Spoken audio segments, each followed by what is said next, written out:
Hola, hola chicos. Voy a grabarles este videito para todos esos que no se pueden conectar a Teams, ¿verdad? Y que tienen dificultades para comprender los conceptos que debemos de trabajar esta semana, que son ángulos de elevación y ángulos de depresión. Ahí es importante manejar dos conceptos primordialmente, que es básicamente la línea horizontal y la línea visual.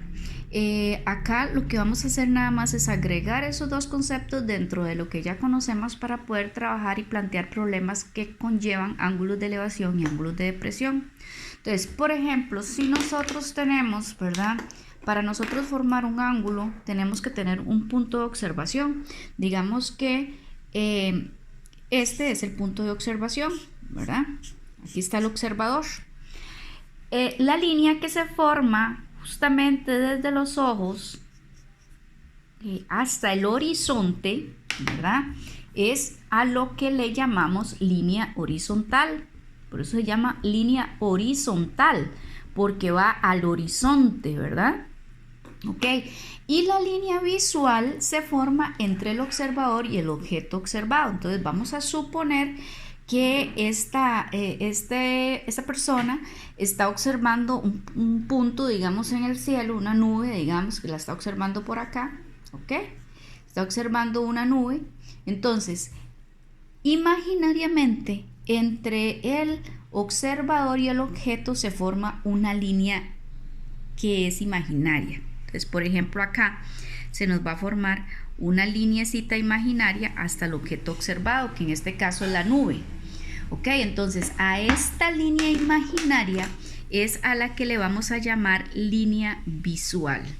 Ok, y siempre en este caso, cuando el objeto observado está por encima de la línea horizontal y el observador tiene que elevar su mirada para poder observar el objeto, es en donde se forma el ángulo de elevación, ¿verdad? Entonces este ángulo que se forma aquí entre la línea horizontal y la línea visual es a lo que se le llama ángulo de elevación.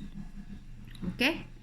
Con el ángulo de elevación pues no pasa nada, ¿verdad? Porque si nosotros triangulamos acá, porque vamos a tener que triangular en algún momento, ¿verdad? Entonces si trazamos aquí una línea vertical para unir la línea horizontal y la línea visual, aquí el ángulo de elevación nos queda siempre por dentro del triángulo, ¿verdad? Que vamos a necesitar para poder trabajar, ¿ok?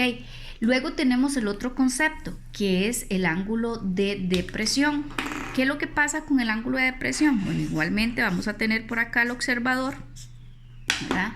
Tenemos igualmente la línea horizontal, ¿ok? Vamos a tener por acá la línea horizontal.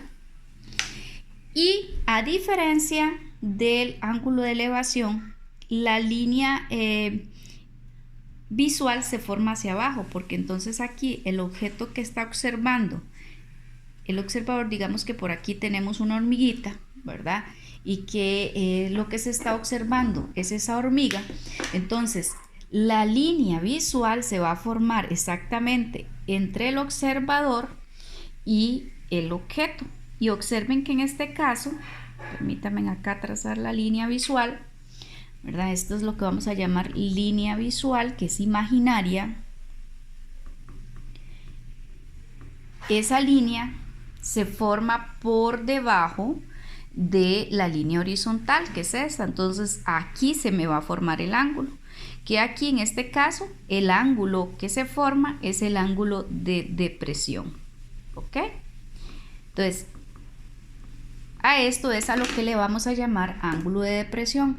El concepto es un concepto muy común.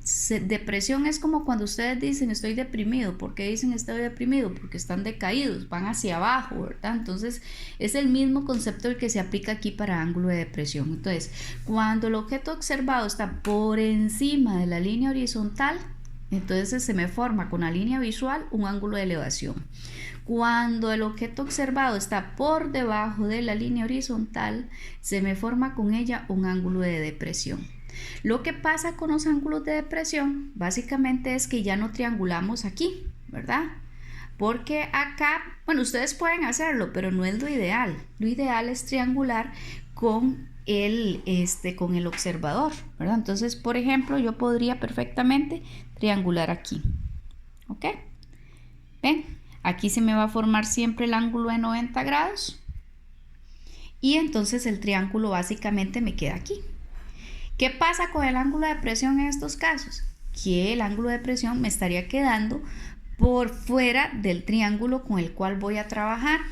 Pero en ese caso, como el ángulo me está quedando por fuera, lo que hago es que lo transfiero adentro del triángulo por alternos internos. Entonces este ángulo que se me formó aquí por alternos internos, que fue un concepto que se trabajó en séptimo año, se traslada acá en la figura. Entonces, si por ejemplo este ángulo de depresión con el que se está observando la hormiga fuera de 30 grados, se me ocurre, estoy inventando, ¿verdad? De 30 grados, entonces para trasladar ese ángulo de presión adentro de la figura con la cual voy a trabajar, lo paso para acá. Entonces ese ángulo va a ser este de aquí, de 30 grados. Entonces de aquí, por alternos internos, lo paso acá con la misma medida, porque recuerden que los alternos internos son congruentes, son ángulos congruentes, entonces lo transfiero aquí y trabajaría entonces con este ángulo que se me forma justamente donde está el objeto.